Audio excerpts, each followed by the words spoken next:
Assalamualaikum warahmatullahi wabarakatuh. Nama saya Nurfia Alawiyah dengan nomor NIM 21180019. Saya akan mempresentasikan asas, sifat, dan etika profesi kepemimpinan. Yang pertama yaitu asas kepemimpinan.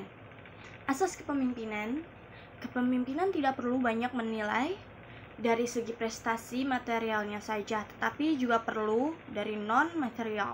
Pemimpin harus mampu memproduksi barang dagangan sebanyak mungkin dan dapat menambah kekayaan perusahaan dalam waktu singkat, dan ikut mempertimbangkan pengaruh baik atau akibat buruk apa yang mereka timbulkan bagi kesejahteraan jasmani dan rohani anggota organisasi pengikutnya bagi umat manusia pada umumnya. Menurut Kartini Kartono 2004-94 bahwa terdapat 3 asas dalam kepemimpinan, yaitu 1. Kemanusiaan mengutamakan sifat-sifat kemanusiaan, yaitu pembimbingan manusia oleh manusia untuk mengembangkan potensi dan kemampuan setiap individu demi tujuan-tujuan human. 2. Efisiensi teknis maupun sosial berkaitan dengan terbatasnya sumber-sumber materi dan jumlah manusia atas prinsip penghematan, adanya nilai-nilai ekonomi serta asa-asa manajemen modern. Dan yang ketiga, kesejahteraan dan kebahagiaan yang lebih merata menuju taraf kehidupan yang lebih tinggi. Dengan asas kepemimpinan, TNI dikenal dengan 11 asas, yaitu 1. Takwa. Sebagai bangsa yang religius, setiap pemimpin harus selalu beriman kepada Tuhan Yang Maha Esa serta taat kepadanya. Yang kedua, setiap pemimpin harus selalu memberi contoh kepada yang dipimpin. Oleh karena itu, seorang pemimpin harus memiliki kemahiran, pengetahuan yang lebih, serta penuh inisiatif teguh dan ulet menghadapi setiap permasalahan. Yang ketiga, ing madio mangun karso. Seorang pemimpin harus penuh inisiatif dan kreatif serta dinamis dalam membangkitkan semangat di tengah-tengah yang dipimpin. Kreativitas, inisiatif, dan aktivitas yang tinggi merupakan tuntutan setiap orang pemimpin. Yang keempat, tutwuri handayani. Tutwuri handayani, setiap pemimpin harus memiliki kemampuan tinggi untuk mempengaruhi dan memberikan dorongan dalam membangkitkan semangat yang dipimpin. Dekat dengan yang dipimpin dan selalu dapat memberikan informasi untuk memotivasi yang dipimpin. Yang kelima, waspada purba wisesa. Setiap pemimpin selalu waspada dalam menghadapi permasalahan dan mampu melaksanakan pengawasan dan koreksi. Waspada, berani, ulet, tangguh, adil merupakan persyaratan pemimpin. Yang keenam, andai para merta. Memiliki kemampuan untuk menentukan dan memilih dengan tepat hal atau permasalahan mana yang harus didahulukan atau diprioritaskan. Tegas dan bijaksana serta penuh pengetahuan dan pengalaman merupakan tuntutan bagi setiap pemimpin. Ketujuh, prasaja. Sikap, sigap, pembawaan dan tingkah lakunya sangat sederhana, tidak berlebihan. Setiap pemimpin harus memiliki sifat dan pembawaan yang tidak mementingkan diri sendiri, terbuka dengan sikap yang sederhana. Kedelapan, satya. Setiap pemimpin harus memiliki sikap loyal yang tinggi, artinya memiliki loyalitas kepada pemimpinnya, kepada yang dipimpin maupun terhadap sesamanya. Pembawaan yang mudah bergaul, loyal, memiliki rasa humor dan simpatik merupakan ciri seorang pemimpin. Yang kesembilan, gemi nastiti. Hemat, cermat. Setiap pemimpin harus memiliki kesadaran dan kemampuan tinggi, sehingga secara tepat dapat membatasi setiap pengeluaran dan penggunaan segala sesuatu secara berdaya guna. Yang ke-10, belakah.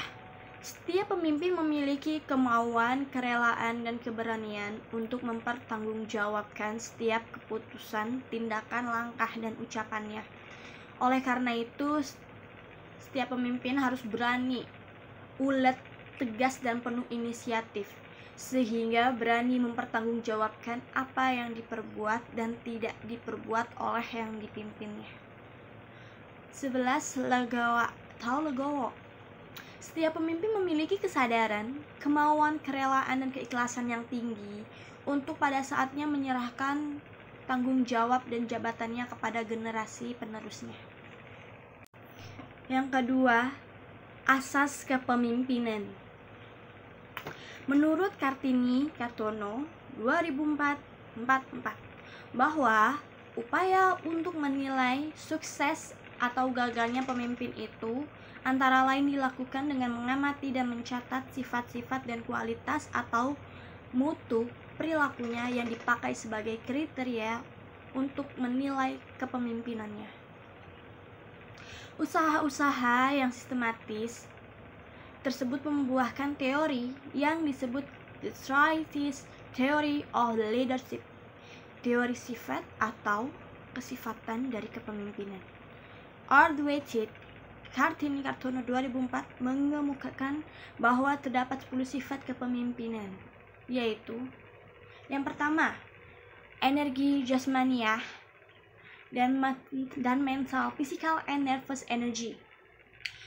Hampir setiap pribadi pemimpin memiliki tenaga jasmani dan rohani yang luar biasa, yaitu mempunyai daya tahan, keuletan, kekuatan, atau tenaga yang istimewa yang tampaknya seperti tidak akan pernah habis. Hal ini ditambah dengan kekuatan mental, semangat juang, motivasi kerja, disiplin, dan kesabaran. Andesder, keuletan, ketahanan batin, dan kemauan yang luar biasa untuk mengatasi semua permasalahan yang dihadapi. Yang kedua, kesadaran akan tujuan dan arah, a sense of purpose and direction. Ia memiliki keyakinan yang tidak akan dan kebenaran dan kegunaan dari semua perilaku yang dikerjakan. Dia tahu persis kemana arah yang akan ditujunya, serta pasti memberikan kemanfaatan bagi diri sendiri maupun bagi kelompok yang dipimpinnya. Tujuan tersebut harus disadari benar, menarik, dan sangat berguna bagi pemenuhan kebutuhan hidup bersama. Yang ketiga, antusiasme, enthusiasm. Semangat, kegairahan, kegembiraan yang besar. Pekerjaan yang dilakukan dan tujuan yang akan dicapai itu harus sehat, berarti bernilai memberikan sukses dan menimbulkan semangat serta aspirate the thoughts. Semua ini membangkitkan antusiasme, optimisme, dan semangat besar pada pribadi pemimpin maupun para anggota kelompoknya. Yang keempat, keramahan dan kecintaan, friendly and affection. Affection itu berarti kesayangan, kasih sayang, cinta, simpati yang tulus, disertai kesedihan, berkorban bagi pribadi-pribadi yang disayangi. Sebab pemimpin ingin membuat mereka senang, bahagia, dan sejahtera. Maka, kasih sayang dan dedikasi pemimpin bisa menjadi tenaga penggerak yang positif untuk melakukan perbuatan-perbuatan yang menyenangkan bagi semua pihak. Sedang ketamahan itu mempunyai sifat mempengaruhi orang lain juga, dan membuka setiap hati yang masih tertutup untuk menanggapi keramahan tersebut. Keramahan juga memberikan pengaruh mengajak dan kesediaan untuk menerima pengaruh pemimpin untuk melakukan sesuatu secara bersama-sama mencapai satu sasaran tertentu. Yang kelima, integritas, integrity. Keutuhan, kejujuran, ketulusan hati. Pemimpin itu harus bersifat terbuka, merasa utuh, bersatu, sejiwa, dan seperasaan dengan anak buahnya. Bahkan merasa senasib dan sepenanggungan dalam satu perjuangan yang sama. Karena itu dia bersedia memberikan pelayanan dan pengorbanan kepada pengikutnya. Sedangkan kelompok yang lain akan tetap dituntun menjadi semakin percaya dan semakin menghormati pemimpinnya. Dengan segala ketulusan hati dan kejujuran, pemimpin memberikan ketauladanan agar dia dipatuhi dan diikuti oleh anggota kelompoknya.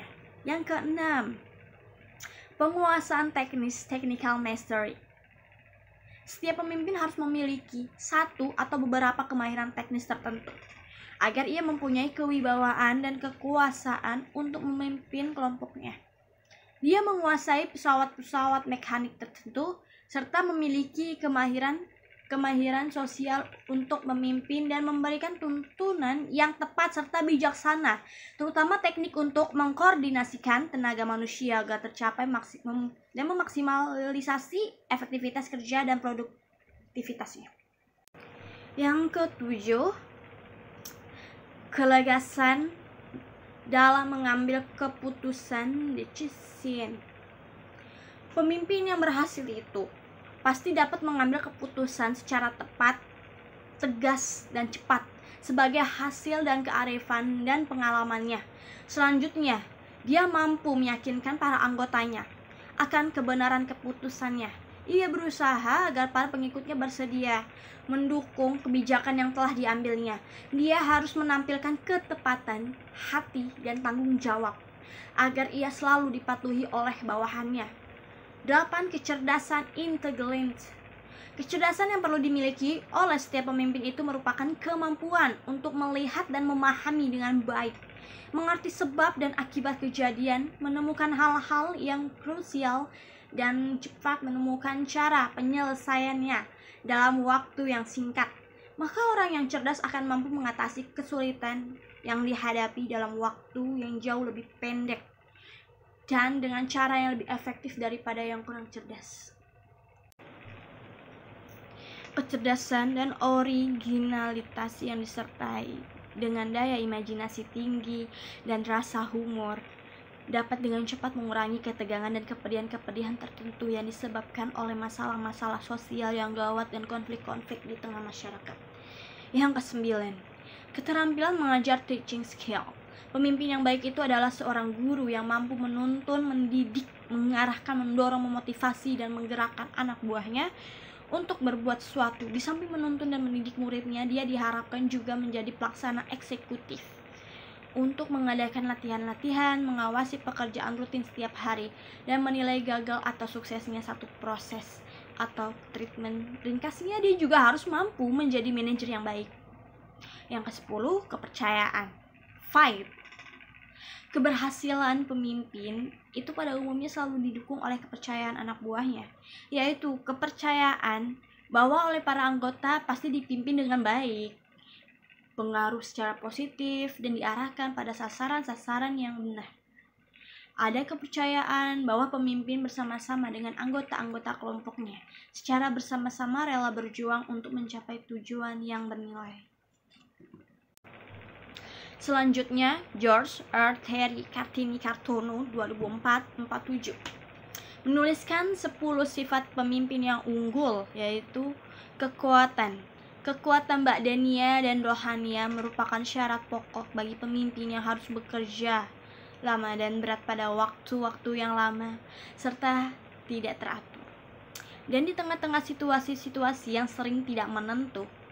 Oleh karena itu, Dusdur atau daya tahan untuk mengatasi berbagai rintangan adalah syarat yang harus ada pada seorang pemimpin.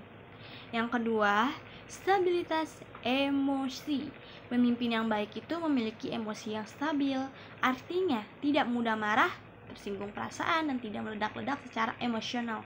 Ia menghormati martabat orang lain, toleran terhadap kelemahan orang lain, dan bisa memaafkan kesalahan-kesalahan yang tidak terlalu prinsipil. Semua itu diarahkan untuk mencapai lingkungan sosial yang rukun, damai, harmonis, dan menyenangkan.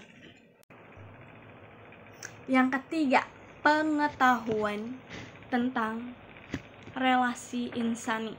Salah satu tugas pokok pemimpin ialah memajukan dan mengembangkan semua bakat serta potensi anak buah untuk bersama-sama maju dan mengejar kesejahteraan.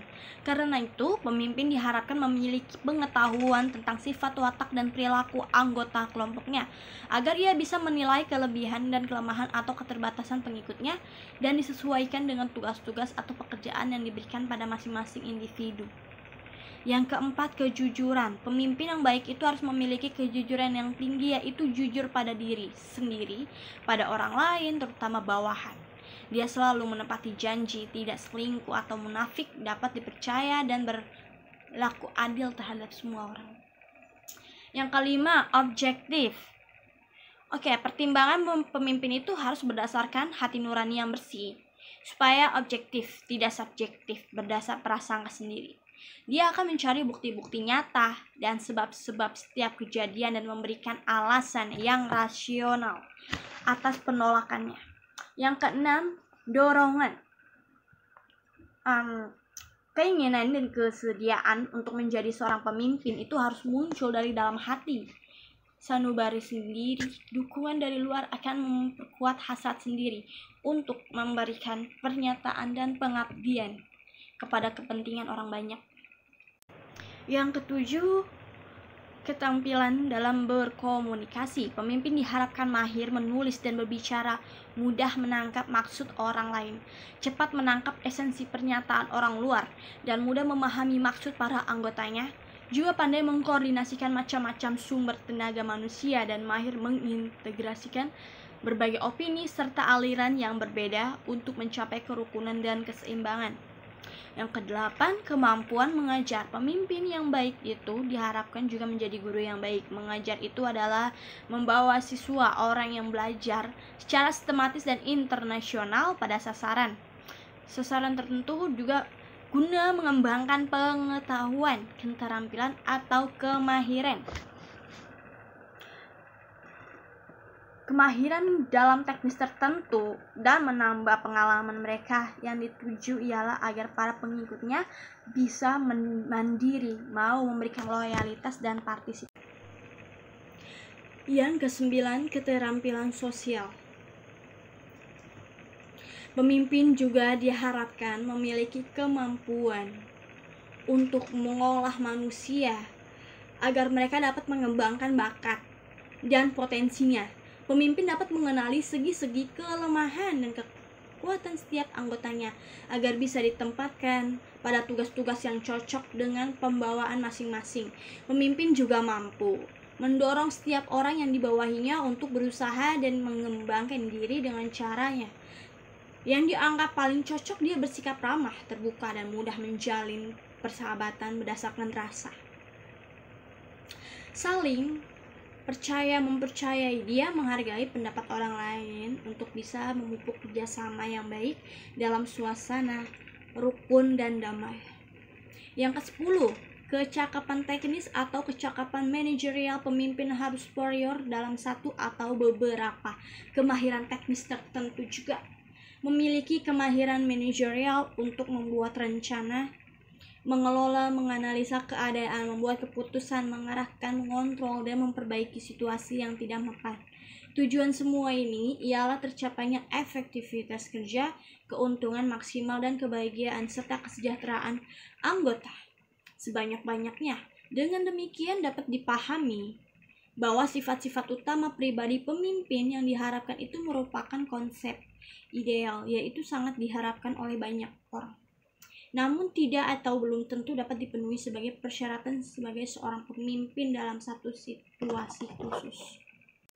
Yang ketiga adalah etika profesi kepemimpinan.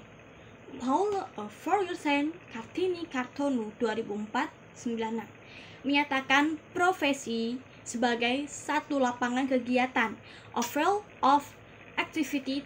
Terdapat 5 kriteria, yaitu 1. Pengetahuan knowledge. 2. Aplikasi yang kompeten application. Yang 3. Tanggung jawab sosial social responsibility. Yang keempat, pengontrolan diri self observation. Kelima, sanksi masyarakat community sanction. Berdasarkan kriteria di atas, Profesi kepemimpinan harus dilandaskan pada paham dasar yang mencerminkan nilai-nilai kemanusiaan luhur yang dijadikan pedoman bagi setiap para pribadi pemimpin. Yang pertama, nilai pengabdian pada kepentingan umum. Yang kedua, jaminan keselamatan, kebaikan dan kesejahteraan bagi bawahan dan rakyat. Ketiga, menjadi pengikut dan pemersatu dalam segala gerak upaya. Yang keempat, penggerak atau dinamisator dari setiap kegiatan. Profesi adalah pekerjaan yang dilakukan oleh seseorang. Jika kepemimpinan itu harus dijadikan satu profesi, dan oleh tugas-tugasnya yang berat, pemimpin tersebut mendapatkan imbalan materi dan imateri tertentu, maka sebagai konsekuensinya pada dirinya bisa dikenakan sanksi-sanksi tertentu. Karena itu, profesi kepemimpinan selalu menyandang nilai etis dan pengenaan sanksi tersebut. Etika adalah penyelidikan filosofi mengenai kewajiban-kewajiban manusia dan tentang hal-hal yang baik dan buruk. Jadi penyelidikan tentang bidang moral maka juga didefinisikan sebagai filsafat tentang bidang moral. Etika tidak membahas kondisi atau keadaan manusia, melainkan tentang bagaimana manusia itu seharusnya bertingkah laku.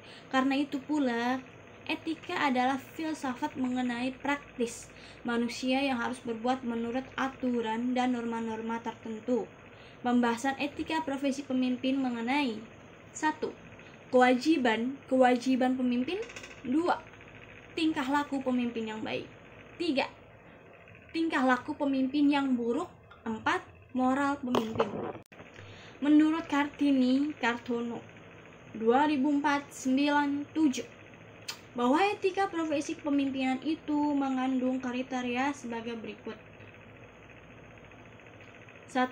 Pemimpin harus memiliki satu atau beberapa kelebihan dalam pengetahuan, keterampilan sosial, kemahiran teknis, serta pengalaman.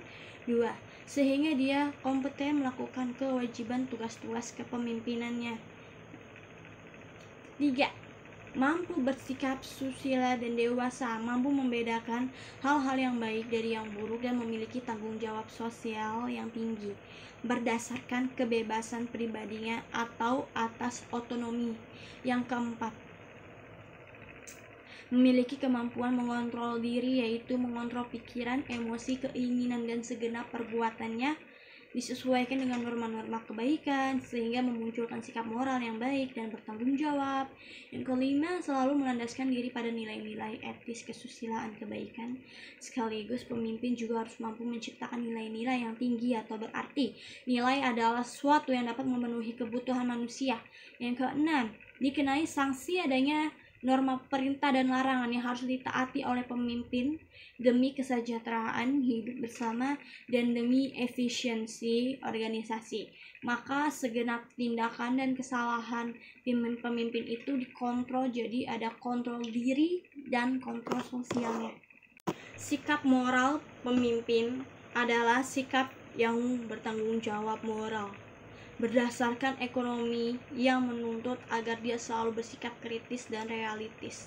Sikap kritis ini perlu juga ditujukan kepada macam-macam kekuasaan dan otoritas yang terdapat di tengah masyarakat yang digunakan sebagai cermin perbandingan supaya dia tidak melakukan kesalahan atau tidak salah langkah. Dengan demikian, etika profesi pemimpin menurut Kartini Kartono 2004-99 dapat memberikan landasan kepada setiap pemimpin untuk selalu bersikap kritis dan rasional, berani mengemukakan pendapat sendiri, dan berani bersikap tegas sesuai dengan rasa tanggung jawab etis susila sendiri. Maka etika profesi menggugah pemimpin untuk bersikap rasional dan kritis terhadap semua peristiwa dan norma, tradisi, hukum, etik kerja, dan norma-norma sosial lainnya. Kedua, bersikap otonom, bebas tanpa dipaksa atau dibeli, mempunyai pemerintahan diri, berhak untuk membuat nama dan hukum sendiri sesuai dengan suara hati nurani yang tulus dan bersih. Dengan otonomi ini bukan berarti sang pemimpin dapat berbuat semau sendiri atau bisa bertingkah laku sewenang-wenang, melainkan dia bebas memeluk norma-norma yang diyakini sebagai baik dan wajib dilaksanakan untuk membawa anak buah pada pencapaian tujuan tertentu. 3. Memberikan perintah-perintah dan larangan-larangan yang adil dan harus ditaati oleh setiap lembaga dan individu, yaitu oleh pemimpin, orang tua, keluarga, sekolah, badan hukum, lembaga agama, negara, dan lain-lain. Setiap subjek yang dikenai perintah dan larangan itu harus bertanggung jawab terhadap setiap langkah dan perbuatannya.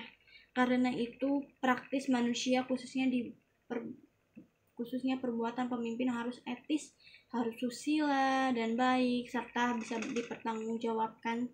Selanjutnya, moralitas tinggi di kalangan para anggota organisasi akan dapat dipupuk apabila mereka itu merasa dihargai oleh pemimpinnya, tidak diabaikan, dan mendapatkan pujian tertentu dari pemimpin.